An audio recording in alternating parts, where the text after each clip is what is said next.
Pessoal, vamos falar sobre a situação na linha de frente, o que teve de mudança aí nas últimas 24 horas. Vamos falar sobre o desespero dos russos, o pessoal ali em Zaporizhia, Kherson, Luhansk, Donetsk. Todo mundo resolveu fazer agora plebiscito para anexação à Rússia.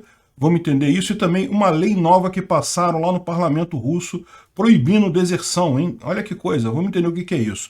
Essas notícias foram sugeridas por Apanha Ladrão, Finks, 1985 e várias outras pessoas. Obrigado aí ao pessoal que sugeriu as notícias. Obrigado a você que está assistindo o nosso vídeo. Se você gosta do nosso conteúdo, por favor, deixe o seu like e se inscreva aqui no canal, né? Vamos começar dando uma olhada aqui na situação da linha de frente. O que a gente teve de diferente de ontem para hoje foi justamente a confirmação de Biloruhivka controlada pelos ucranianos. Lembra, a gente já falou ontem que já tinha um monte de evidência de que Biloruhivka estava na mão dos ucranianos, que eles já estavam lutando em Lysychansk, na verdade. Então, o pessoal já sabia disso daí. E aqui nesse mapa, nesse outro mapa aqui, já estava um pouco mais claro isso, né, que a cidade de Biloruhivka está na mão dos ucranianos, e aqui você tem a parte que ainda está em batalha, né? Segundo a gente tem informação, isso já está em Lysychansk, tá? Já estão batalhando aqui em Lysychansk. Enfim, além disso, tivemos a confirmação também de Yarova. Yarova, a bandeirinha ucraniana em cima dela, então está confirmada a liberação dessa cidadezinha aqui. Essa cidadezinha aqui, em tese, ela pode não parecer muito importante, mas é. A gente vai ver mais adiante, porque isso faz com que Lima seja atacado por duas frentes, na verdade. Inclusive, os russos estão reclamando disso. Lima estava sendo atacada a partir daqui, né, obviamente, e agora também a partir daqui. Esse é um outro vetor de ataque. Provavelmente Drobchev já caiu também nas mãos ucranianas, já está sendo atacado Lima nesse sentido aqui, né? E aqui é o vídeo lá de Biloruhivka, né, dos soldados chegando na cidade de Biloruhivka. Dá para ver eles andando na cidade, então é sinal realmente que eles já estão controlando ali a região, né? Aqui tem é bacana o pessoal fazendo isso, né? Eles fazem a verificação independente do vídeo para mostrar que realmente é o lugar, e tá aqui, eles já estão bem no centro de Biloruhivka mesmo, mostrando a situação toda, né? Que Yarova, eles fizeram a mesma coisa, e Biloruhivka. Biloruhivka tem um outro significado, que é um significado meio... não é militar, é um significado diplomático, que é o fato de que o único oblast que os russos conseguiram tomar totalmente aqui na região de Donbás era o oblast de Luhansk. Eles tinham tomado 100% do oblast de Luhansk quando capturaram Lysychansk, Severodonetsk, e depois capturaram Biloruhivka mais adiante. Com a recaptura de Biloruhivka, que na verdade acabou ficando na mão dos russos por poucas semanas, eles não têm mais totalmente o Oblast de Luhansk. E a gente vai entender por que isso é importante mais adiante quando a gente falar sobre a questão dos referendos, né? Porque os russos já entraram em desespero, já sabem que não vão conseguir segurar essa contraofensiva ucraniana, agora é questão de tempo até os ucranianos tomarem tudo. E aí eles estão querendo partir para outros meios, né? Mas também tem essa coisa trágica, que eu sei que parece bonito a imagem, mas na verdade isso aqui é bomba incendiária, né? Essa bomba ela chega a 3.000 graus Celsius e bota fogo em tudo que encostar, né? Estão usando na época do ano que é pior para isso, porque lá é o fim do verão, então está seco a vegetação, né? Enfim, realmente muito trágico isso aqui. Isso aqui é a cidade de Ozerne, essa cidadezinha aqui, que foi tomada pelos ucranianos há algum tempo. E como a gente sabe, é aquilo que eu falei para vocês, essa linha aqui vocês não considerem muito, não, esse site aqui ele demora a atualizar, a gente sabe que tem bem mais coisa acontecendo nessa região, né? E o desespero das tropas russas mostra isso. Bom, bombardeio em Ozerne, e não preciso dizer para vocês que a bomba incendiária é crime de guerra também, quando usado sobre população civil, né? Claramente está usando sobre uma cidade. Um blogger militar russo, o Argonzo, ele está dizendo que Lima está sendo atacado de duas direções nesse momento, né? Segundo ele, as Forças Armadas da Ucrânia começaram o assalto de Lima em duas direções, do oeste e do nordeste. Nós temos perdas, né? Ele está falando aqui como se fosse a tropa russa, né? Nós temos perdas, vamos segurar e lutar com toda a nossa vontade. Geralmente quando o pessoal fala isso é porque a coisa está indo para o buraco rapidamente, né? Não tem mais muito o que fazer. A gente sabe que Lima já está sendo atacada pelos ucranianos há algum tempo. Lima, essa cidade aqui. Na verdade, existe uma linha de defesa que inclui outras cidades aqui até Borova, que justamente o objetivo dos russos aqui é segurar os ucranianos tempo suficiente para que eles consigam fazer a linha defensiva principal deles, que deve partir aqui de Rubizhny, Kremina e Svatov até Troitsk, né? Vamos ver, a gente já sabe que os ucranianos já avançaram aqui, né? Já estão do lado de cá do Oskil, sabe que já tem avanço em outros lugares por aqui, a gente não tem a informação exata ainda, mas sabe que já tem outros avanços, e eles conseguiram romper aqui em Lima também. É aquele negócio, é muito pouco tempo, se acontecer isso hoje ou amanhã, ou essa semana ainda, é muito pouco tempo para os russos terem construído uma nova linha de defesa significativa nessa região. Então, provavelmente, é bem possível, talvez daí o desespero do pessoal ali do Oblast de Luhansk, dessa ideia de se juntar à Rússia e coisa e tal, porque é bem provável que eles não vão conseguir segurar os ucranianos aqui, né? Uma vez que os ucranianos rompam essa linha temporária que os caras estão lutando aqui, talvez a outra não vai levar nem tanto tempo assim, né? Tem algumas outras imagens aqui lá de Kherson, né, em Nova Kakhovka. Houve uma... Não dá para ver muita coisa nesse vídeo, a verdade é isso. Nem para ouvir também. Mas está aqui, ó, dá para ver uma nuvenzinha aqui, uma explosãozinha aqui, que é justamente, segundo diz o War Monitor, uma acumulação de tropas russas lá em Nova Kakhovka. A situação lá em Kherson, como a gente falou, continua basicamente a mesma coisa. Os ucranianos continuam avançando bem devagar, mas a expectativa é que os russos ali já estejam se preparando para uma retirada. Eles sabem que não conseguem manter aquela margem direita do Dnipro, né? Aqui é uma outra explosão em Melitopol. Na verdade, houve duas grandes explosões em Melitopol, apenas essa a gente tem imagem. Teve também um grande incêndio em Donetsk, cidade de combustível, no lugar em que o exército russo guarda combustível, tá vendo? Tem algumas imagens aqui desse incêndio, e tem uma imagem aqui mais próxima, aqui, um vídeo mais próximo de alguém que passou ali por perto e conseguiu filmar. É um depósito de, olha só, depósito de munição, e não, teve um depósito de munição nessa área destruído há pouco tempo, e dessa vez eles guardam combustível ali, né? Tanto as tropas russas quanto os exércitos das, entre aspas, repúblicas separatistas. Então tem a visão aqui desse incêndio, desse grande incêndio lá em Donetsk, né? Tem várias coisas interessantes aqui nessa entrevista, nessa live do Alexei Arestovich, né? A gente já falou sobre ele, é um especialista militar lá ucraniano, e ele está falando aqui que Lima está... várias cidades, vários povoados na região de Lima estão já sob o controle das Forças Armadas ucranianas, e Lima em si está em perigo de ser contornada, né? De ser circulada. Provavelmente, com isso, com esses avanços, a Ucrânia deve conseguir espaço operacional para atingir Svatov e assim atingir as bordas da região de Luhansk. É aquilo que eu falei para vocês, né? Lima sendo liberada, essa linha defensiva temporária que eles fizeram aqui caindo, vai permitir que os ucranianos avancem rapidamente aqui para Svatov, e daí provavelmente eles vão conseguir avançar com muita facilidade, porque... os russos não tiveram tempo de fechar essa defesa de forma correta, né? Muito provavelmente a gente vai ver o resto do Oblast de Luhansk cair nas próximas semanas.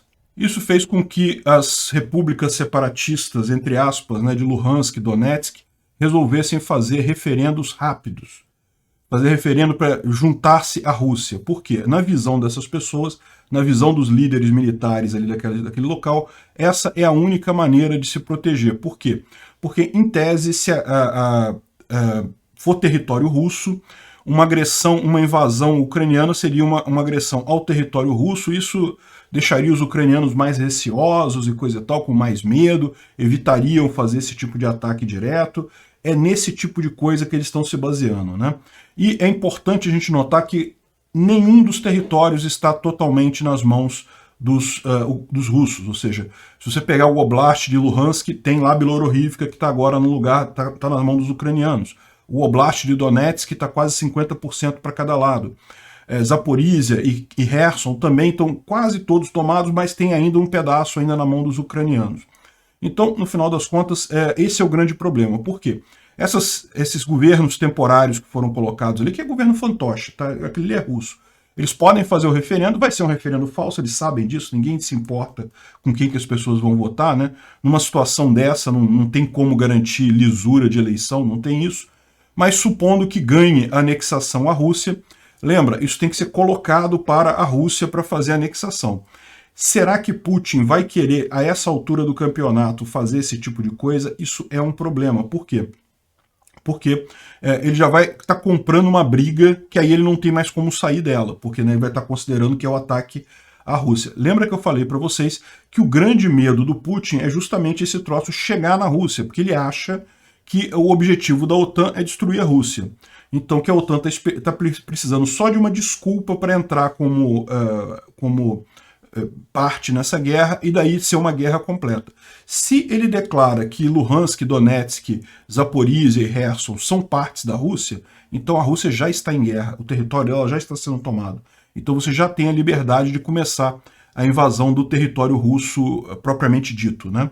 Então, isso que se baseia o fato das pessoas acharem que ele não vai prosseguir. O Putin não vai deixar. Vai fazer alguma coisa para esses referendos não prosseguirem. O fato do pessoal estar querendo fazer esses referendos agora é um atestado de que eles sabem que militarmente não conseguem segurar as regiões ocupadas pelos russos lá na Ucrânia. A gente fala isso já há um tempão. Não tem como a Rússia segurar esses territórios que eles conquistaram na Ucrânia. Agora a gente está vendo que é mais do que realidade isso daí, né? O problema que eles falam justamente isso é que a Rússia não consegue criar, não tem tempo para criar uma linha estável de defesa e tem poucas tropas para manter isso. E daí eles sabem que não vão conseguir segurar as tropas russas naquela linha de defesa que eles estão querendo construir ali em Svatov, né? Tem uma outra informação interessante que traz aqui o Arestovich, que líderes russos transferiram 25 bilhões de dólares para a Turquia, numa preparação para um colapso interno da Rússia, né? Coisas similares de transferência de dinheiro para a Turquia aconteceram em 1917 e 1991. Olha que coisa, hein? Eu fiz um vídeo sobre o terceiro colapso da Rússia há algum tempo atrás, lá no Visão Libertária. Certamente o clima político lá não está bom. Por quê? O que está acontecendo? O Putin não consegue mobilizar a gente, não consegue fazer as pessoas entrarem no exército dele, e ele sabe que se ele forçar a mobilização, aí que ele vai ter problemas políticos mesmo, porque vai ter muita família, muita gente na Rússia contrária a essa guerra. Aí ele vai perder esse suporte. Então, o grande problema dessa história toda é o pecado original, é o motivo original que é nenhum, que é o motivo para ele invadir a Ucrânia. Não existe nenhum motivo, a Ucrânia nunca agrediu a Rússia, não teve nada desse tipo de coisa. Então essa guerrinha de agressão que ele começou agora, justamente pela falta de um embasamento, de um motivo que faça o povo russo realmente se revoltar contra o ucraniano, eles têm lá as revoltas, a ideia russa de que os ucranianos são inferiores e coisa e tal, as besteiras de propaganda, mas um motivo mesmo, algo que realmente faça as pessoas quererem lutar por aquilo, não existe. E aí ele se vê nessa posição, que vai perder a guerra, e derrota em guerra para líder russo, é só olhar a história, sempre foi algo muito trágico, né? E a gente vê que a coisa está degringolando porque a Alla Pugacheva é uma grande cantora, né? Foi muito popular nos anos 70, hoje em dia ela já está menos popular, mas ainda é uma figura muito conhecida na Rússia, fez um grande discurso contra a guerra, e o Kremlin não fez nada, ignorou. Por quê? É o mesmo problema. Ela é uma pessoa conhecida, uma senhora de idade, coisa e tal. Botar ela na cadeia ia ser uma coisa trágica. Não que os russos não façam besteiras desse tipo, mas você vê como é que eles começam a pisar em ovos com essa questão política da guerra, né? Olha só o que ela falou. Apelo ao Ministério da Justiça da Federação Russa. Eu peço que vocês me alistem nos rankings dos agentes estrangeiros do meu amado país, porque eu, em solidariedade com meu marido, um honesto, decente, uma pessoa honesta, decente e sincera, e um patriota incorruptível da Rússia, que queremos a prosperidade da nossa terra, uma vida pacífica, liberdade de expressão e o fim da morte dos nossos homens por ilusões, por objetivos ilusórios que fazem nosso país um pária internacional e um peso para a vida dos nossos cidadãos. Ou seja, não foi uma manifestação leve, não. Ela realmente criticou muito, né? Enfim, o pessoal aqui do Instituto para Estudo da Guerra, eles falam aqui sobre a questão dos plebiscitos, uma discussão urgente nos proxies russos, né? Que são os governos, entre aspas, paralelos lá. São fantoches russos, tá? A gente não teve eleição, não tem nada. A Rússia coloca os caras lá. Primeiro começou em Luhansk e Donetsk. Eles falaram que não, vamos fazer um referendo rápido, fazer um plebiscito rápido. E depois também em Kherson e Zaporizhia falaram também que iam fazer plebiscitos rápidos desse tipo. E aqui eles colocam o argumento que eu coloquei para vocês antes, né? A anexação parcial a essa altura colocaria o Kremlin na estranha posição de demandar que os ucranianos saíssem do território russo, né? Porque agora Luhansk seria território russo, Donetsk, Zaporizhia, Kherson, e não conseguem fazer isso, ou seja, não conseguem fazer esse negócio. E eu sei que tem um pessoal erro cético que fala, não, é só jogar bomba nuclear e coisa e tal. Meu amigo, isso não resolve. Bomba nuclear tem muito pouco efeito do ponto de vista estratégico. Mesmo que joguem bombas nucleares, não vão resolver o problema. Seria mais um passo para a OTAN entrar nessa guerra a favor da Ucrânia. Isso é o grande medo dos russos, né? Então, é muito pouco provável que isso aconteça. De qualquer forma, o desespero dessas autoridades em Luhansk, Donetsk e coisa e tal é tão grande que eles devem fazer esse plebiscito de qualquer forma, né? Outra coisa que ele coloca aqui que é bem interessante é justamente sobre como a contraofensiva ucraniana, o sucesso da contraofensiva ucraniana diminuiu ainda mais a moral, que já estava baixa entre os russos, né? Então eles estão falando aqui que nessa captura de cidades ali na região de Izium, eles pegaram várias cartas de soldados reclamando, pedindo exoneração, e o que eles falaram é o seguinte, as cartas interceptadas mostram um problema de moral muito baixo até nas elites, nas tropas de elite russa, e uma degradação da capacidade convencional da Rússia contra a OTAN, inclusive. Isso é uma outra preocupação dos soldados, né? Esse é o problema. Ninguém mais quer lutar na Ucrânia da Rússia. Enquanto era uma guerra, sempre foi uma guerra injustificada, uma guerra que não tinha motivo. Mas enquanto a Rússia estava ganhando a guerra, o pessoal estava meio, pô, beleza. Agora que começou a perder, que começou a ver que não vai sair, vai acabar perdendo não apenas os territórios que conquistou lá, como o próprio exército que está indo para o buraco, vai sair muito pouco do exército russo dali, e o pessoal não quer mais ir para lá, os russos não querem mais ir para lá. E aí o que aconteceu? Uma alternativa que eles fizeram foi justamente a Duma, né, que é a Câmara dos Deputados russa, tá passando uma lei, já votou em primeiro turno, vai votar um segundo turno agora, uma lei, deve votar hoje isso, prevendo uma série de penas para quem não atender a mobilização do exército, né? Como a Rússia não está em guerra, ela não pode decretar a mobilização obrigatória, ou seja, não pode forçar as pessoas a irem para lá. Mas, mesmo o que eles estão colocando aqui? Se você assinou um contrato, isso foi o caso de muita gente, assinou um contrato para lutar na Ucrânia, aí chegou lá, o cara desistiu, falou, não quero mais, acabou, não tô vendo que isso aqui tá uma bosta, não quero mais, quero sair. E rompeu o contrato. Ou desobedecer a ordem do chefe, o comandante manda fazer uma coisa, o cara não faz porque ele não acredita, não acha que vai dar resultado, tá cheio de gente lá no fronte russo que não obedece ordens, né? Então a ideia é justamente incluir um monte de artigos, de crimes na lei russa para essas pessoas.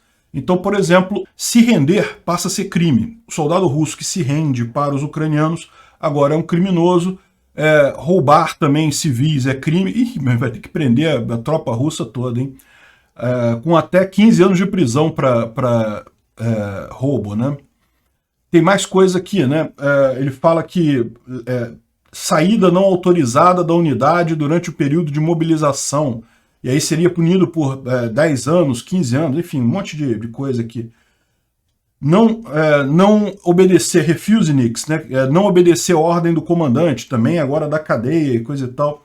Enfim, um monte de novos crimes para atender isso daí. Mas repara que isso daqui não obriga ainda as pessoas na Rússia a servir o exército. O que muda aqui é as pessoas que aceitaram servir o exército, que assinaram um contrato lá para se alistar, elas não podem mais desistir depois, como vinham fazendo. Estava sendo muito comum isso, o pessoal assinava essa carta, né, assinava a intenção de ir para a luta, chegava lá e desistia.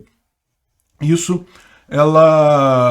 parece que eles estão querendo atacar nisso daqui. Por que eles não fazem uma lei obrigando a pessoa a se alistar e a fazer isso, né? Pelo motivo que eu já falei para vocês. Nesse caso, o que está acontecendo? O Putin ele tá emparedado pela própria resistência da população russa. Se ele faz uma convocação em massa, se ele declara guerra e obriga os soldados a irem para lá, ele vai ter muita gente que não quer isso na Rússia, ele vai perder muita popularidade. Além de aquele outro aspecto, como eu mencionei, que isso dá a possibilidade da OTAN entrar como aliada da Ucrânia, e agora, se é guerra, meu amigo, é guerra aberta. E aí eles podem entrar na Ucrânia e daí entrar na Rússia inteira e atacar todo o território russo. Resolve o problema energético da Europa em 2 semanas. Nunca mais a Europa vai ter problema energético, porque agora vai ter ali a Rússia anexada pela OTAN, né? Enfim, muito provavelmente é por isso que eles não conseguem trazer mais tropas, né? E agora estão tentando estancar as pessoas fugindo de lá. Mas repara, isso é o desespero do desespero, né? Bom, tem aqui uma informação também do Grey Zone, que é aquele blog militar lá do Wagner Group, falando que também acha que esses plebiscitos na região de Luhansk e Donetsk, que isso não vai para frente, e ele bota um outro motivo aqui, além do motivo que eu já falei, que é o fato de que isso deixaria o Kremlin numa situação ruim, né, porque o Kremlin já teria que entrar, se ele reconhecesse esse território como russo, ele já estaria invadido pelos ucranianos, e daí ele teria que exigir a saída dos ucranianos sem poder fazer nada, e daí ele teria que declarar guerra, porque tem território russo invadido, né, tem que declarar guerra, e aí você vê o problema todo, você vê que é o que a Rússia não quer fazer de forma alguma, né? Mas ele fala que mais do que isso, que a resistência vai estar até na liderança dessas repúblicas, desse pessoal aí, desses fantoches russos. Por quê? Porque esse pessoal já está começando a fazer a conta do problema que vai ter para eles, né? Veja, quem está falando em fazer esse referendo são as assembleias legislativas desses lugares. O líder em si não se pronunciaram ainda, né? Então, tem até a notícia aqui, ó, que o pessoal falou que já está tudo pronto, que o comitê de eleição central já está preparado e coisa e tal, que observadores de países amigos serão convidados, o referendo será feito eletronicamente, fico até imaginando o que vai ser isso, hein? Vão botar uma página na internet, não que fizesse diferença se fosse em papel também, porque, meu amigo, a gente sabe que isso daí é lorota, né? A gente sabe que isso não tem nenhuma lógica. Mas ainda não marcaram a data, né? O que o cara está falando aqui, eles acham que eles vão acabar não fazendo isso, porque deixaria os próprios líderes dessas repúblicas, dessas, entre aspas, repúblicas separatistas, em uma posição ruim. Uma coisa curiosa aqui também em Donetsk, né? Donetsk é uma cidade que já foi capturada pelos russos desde 2014, então já está há muito tempo controlada pelos russos. E embora sempre teve algum movimento de retorno para a Ucrânia, nunca foi muito significativo porque era suprimido em tese pelo exército, entre aspas, né, pelo país lá, DNR e coisa e tal, mas na prática a gente sabe que era tudo russo, os russos que reprimiam a população. Mas agora, olha só, está crescendo muito o número de cartazes do pessoal em Donetsk pedindo o retorno de Donetsk para a Ucrânia, querendo entrar para a Ucrânia. Laço amarelo também virou um símbolo deles, então está cheio de laço amarelo em cidades da Ucrânia, pedindo, em Donetsk, pedindo para retorno para a Ucrânia. Bom, tem uma entrevista com um soldado daqueles... Lembra do pessoal do Wagner que foi pego em prisão, que foi trazido de prisão? Tem uma entrevista interessante com um deles aqui, falando como é que é a situação na prática, né?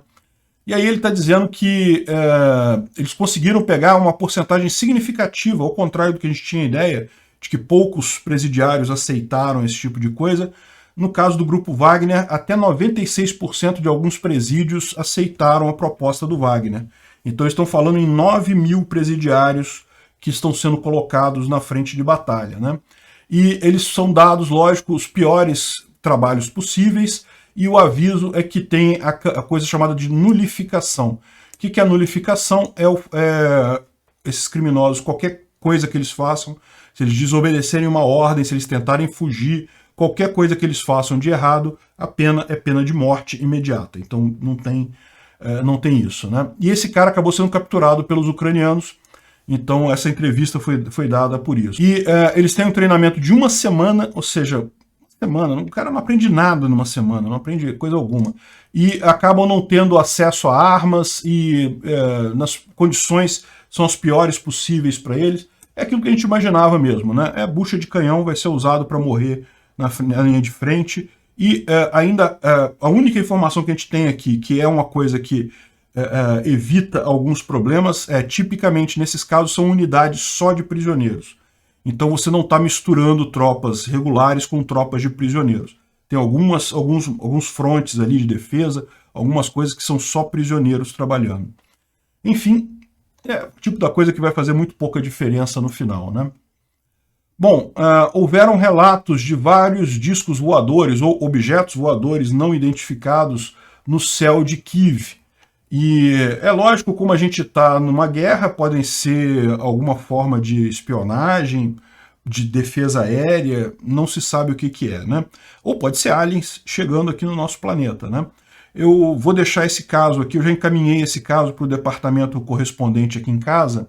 Vocês sabem, os meus filhos têm um canal chamado Teoria Oculta, em que eles discutem teorias ocultas diversas e coisa e tal, um monte de coisa aqui. Se você gosta do... minha filha acredita nessas coisas todas, o meu filho não acredita em nada, e aí eles ficam discutindo essas teorias ocultas todas aqui. Se vocês quiserem dar uma olhada, eu vou deixar o link do canal deles aqui na descrição, né? Eu vou encaminhar esse caso, eles devem fazer um vídeo sobre isso, mais dia, menos dia aí. Bom, a Polônia inaugurou um canal de acesso ao Báltico sem passar por águas territoriais russas. Quer ver a importância disso daqui? É nessa região aqui de Elblag. Não sei se eu falei corretamente o nome da cidade. Mas repara, a cidade é uma cidade portuária, só que ela dá nesse golfo aqui, ó, e esse golfo ele não tem saída na região que pertencente à Polônia. Os navios poloneses têm que sair, entrar em águas territoriais russas para sair por essa passagem aqui próximo a Kaliningrado, né? Então, isso é uma coisa chata para a Polônia, porque tem que ficar pedindo permissão para usar isso daqui, e com a possibilidade de desdobramentos desfavoráveis aí nas guerras da Ucrânia e outras, aí eles resolveram fazer um canal para eles terem acesso a partir daqui diretamente ao Mar Báltico. Eu não sei exatamente aonde fica esse canal. Eu não consegui identificar. Não sei se é algum canal aqui, atravessando essa restinga aqui, ou eu acho que talvez mais provável seja alguma coisa aqui, tá vendo? Usando esses rios da região aqui, ó, como canais, e aí chegando aqui no rio Vístula, né? E daí chegando no Mar Báltico. Não sei qual que é a alternativa aqui, mas é interessante ver a Polônia caminhando nesse sentido. Bom, isso aqui é uma outra coisa engraçada lá em Melitopol, né? Como eu falei para vocês, em Zaporizhia também eles querem fazer também um referendo para a independência, para se juntar à Rússia, coisa e tal, né? E aqui eles querendo também mobilizar a população, querem que os ucranianos que moram na região de Melitopol lutem a favor da Rússia. E aí eles falam as manchetes do jornal, né? Não existe mobilização compulsória, mas todo mundo tem que lutar. E na parte de cima, aqui nesse quadrinho, que está escrito: eles não serão capazes de nos assustar, mas todo mundo precisa saber dos planos de evacuação. Não, desculpa, aqui, é top left, esse daqui. Ó. Realmente o pessoal está desesperado, né? Olha a outra aqui, ó. Os propagandistas russos estão falando que não, a China entrou na Ucrânia pela Rússia, não sei o que lá, e foram vistos caminhões chineses entrando na Ucrânia pela Rússia e coisa e tal. Lorota isso daí. Desespero desse pessoal completo, né? A China não seria tão idiota de se colocar nessa posição. E uma outra coisa curiosa foi justamente o Girkin, né? O Igor Strelkov, ou Igor Girkin, falando que o que ele está achando que vai acontecer é justamente o fim do Putin, né? É esse caso aqui, ó. Ele está nesse vídeo que ele está falando aqui. E только еще парочка оскорбительных военных поражений, вспышка инфляции, Вдобавок. O Igor Strelkov é um criminoso de guerra, né? Ele que montou a tal da, entre aspas, República Separatista de Donetsk. Ele é um ex-militar russo, é agente da FSB, mas ele foi meio que afastado porque ele derrubou aquele avião, o MH17, lá em 2014. Então ele foi meio que afastado da coisa e virou esse comentarista militar. Ele está falando aqui que os cortesãos vão acabar matando Putin.